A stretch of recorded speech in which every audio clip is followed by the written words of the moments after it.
Good evening, YouTube. My name is Dan, and I'm the coach of your St. Louis Rampardos. Week 5 is behind us, and we are 5-0 at the top of our division, with the third best differential in the league and tied for the best record with Mulvone and the Cincinnati Loudreds. Now, there's a lot of skeptics coming into this season saying that the Rampardos won't win. They don't have a good enough team. Their wall core is good, but aDrive's not a good coach. And we are 5-0. So to the haters, I say take that. And I will continue to come out each week and put out a good performance and hopefully win. Now, Old Man Tup, I want to give you congratulations for a well-fought match. A lot of people gave you flack for staying in with Salomon's on a Nidoqueen, but I'm going to address that briefly. I do think that was the correct play. Obviously, it benefited me, but in the moment, had you were able to successfully set up a Dragon Dance there, I don't think there was anything I could stop you in that moment. So I'm going to give you some props for that because that was a risky play, anticipating the fact that I would anticipate an Earthquake. That's going to be all I have to say about that. So thank you to Old Man Tup for the matchup. I wish you the best, and I will see you again in just a few weeks. Now, moving forward, we have our matchup against the New Orleans Pelippers. John is 2-3, coming off a loss against Gym Leader Geo, and has had a rocky start to his season so far. We could essentially knock him out of playoff contention this week, and he could do very similar things to us. If John is able to come up with a win, it is going to tighten the gap in the wildcard race between myself, Shady, Cooper, and John. So lots of implications from this week, and this is possibly the most important week of the GBA for me. And all eyes are on this matchup between myself and John as being the feature matchup this week. So, as the coach of the St. Louis Rampardos, this is my job to shake things up a little bit. Now, I'm not throwing this week away, and all my intentions are to win, of course. But we are certainly going to mix things up a little bit, and you're going to see a little bit different of a team. And I'm going to explain my team and try to go in as much depth as I can within the time frame of this press conference. Now, just addressing John's team really quickly, he's rocking a slew of threats, including Entei, Raikou, Sylveon, Mega Venusaur, perhaps the best Mega in the league, as well as Kyurem Black, which is a ginormous threat that has very little counters. And those counters, they're not on my team. Kyurem Black is a problem. Let's not forget about the depth of his team with Uxie and Sigilyph, Empoleon, and more. Staraptor, Crocodile, and Hariyama round out the rest of his team. And my team does not bode well against John's, let's be honest here.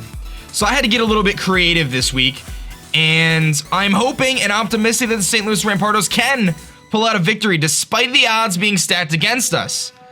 Now, John may be 2-3, but he's often looked at as one of the best coaches in the league. Probably one of the top 3 or 4 coaches in the league just from battling skill alone. And then throw the fact in that his team is absolutely amazing on top of that. And I'm going to have a very tough matchup.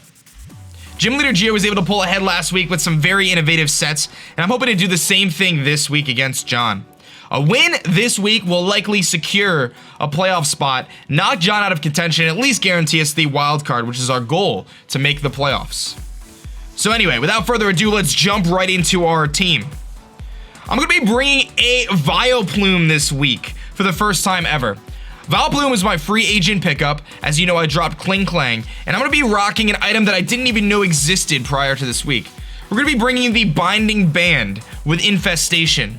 Now, my hope is to be able to switch in on either Mega Venusaur or Sylveon, or maybe even Empoleon, and trap them in with the Infestation, slowly whittle them down and outstall them to their defeat. Now, I understand Sylveon typically can carry Psyshock, and that's fine. But Mega Venusaur could be trapped by this Infestation and throw it off 100%. Now, the Binding Band is going to make Infestation go from 1/8 damage per turn to 1/6 damage per turn, which is going to be dealing out just about 18% each turn after turn effects. Now, Mega Venusaur doesn't have any recovery outside of Leech Seed and Synthesis, the former which can't actually be used against Vileplume.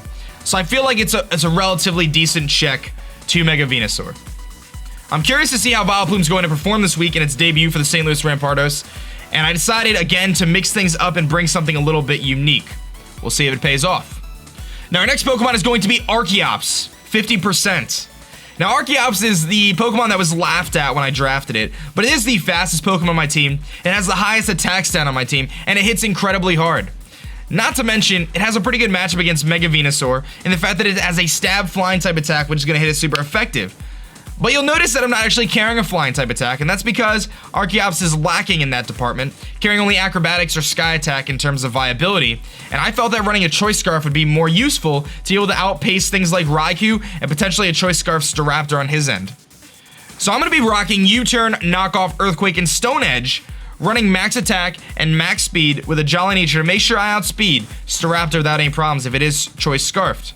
This will also allow me to come in on Entei, Earthquake, forcing him to extreme speed, and also allow me to outspeed things like Raikou. I would already outspeed Empoleon, but nevertheless, and hit pretty much everything on his team incredibly hard with Stone Edges, Earthquakes, U-Turns, and Knockoffs to gain momentum.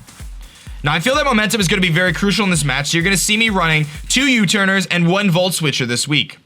My next Pokemon is another one of those U-Turners, and we're going to be bringing the standard defensive Mew set, which is carrying Will-O-Wisp, Defog, U-Turn, and Soft Boil. Now this Mew is especially defensive, which allows it to take hits a little bit better from Pokemon like Raikou, but it also has the potential to burn things like Crocodile on the switch-in, or negating his Sucker Punches or Pursuits and hitting them hard with Will-O-Wisps. Now Mew is typically looked at as being my most versatile Pokemon, and I had a lot of options in terms of its set, but I decided to go with a more defensive set this week because I'm running more offensive Pokemon in different categories than they otherwise would be. Now going on to the next Pokemon, we're bringing Terrakion. Terrakion was my first round pick in the GBA this season. It has yet to be sent out into a match. We brought it in 2 weeks, including last week against Old Man Tup, and we've yet to use it. This week, we will use Terrakion. I am 100% positive about the fact that Terrakion will see the field of battle this week. We're going to be rocking an Assault Vest Terrakion, hoping to bluff the Choice Scarf, carrying minimal defensive investment to help us take Iron Heads from Kyurem Black, as well as carrying moves like Poison Jab, Quick Attack, Stone Edge, and Close Combat. Now, Terrakion has a fantastic matchup against John this week, outpacing pretty much everything on his team barring Raikou and potentially a Scarf Staraptor, and hitting everything incredibly hard as a 2-hit KO. Bluffing the Scarf could prove to be crucial in the fact that he might feel safe switching in Sylveon and then I can hit it with a Poison Jab, or might feel safe switching in Empoleon, or vice versa. They do form a very defensive core, but Terrakion can take those down, and the fact that it does have Assault Vest is going to allow it to take Hyper Voices and Volt Switches, Thunderbolts, and so on from especially offensive threats. Our next Pokemon is going to be Chansey. Our team is not complete without the defensive wall core that is Chansey and Mega Sableye, of course. Chansey is going to come in rocking a fully defensive Chansey, running max HP, max defense, allowing it to take 2 Dragon Claws potentially from a Life Orb Kyurem Black. Now I am running Counter, Seismic Toss, Stealth Rocks, and Soft Boiled. I'm sorry. Yes, that is the correct set.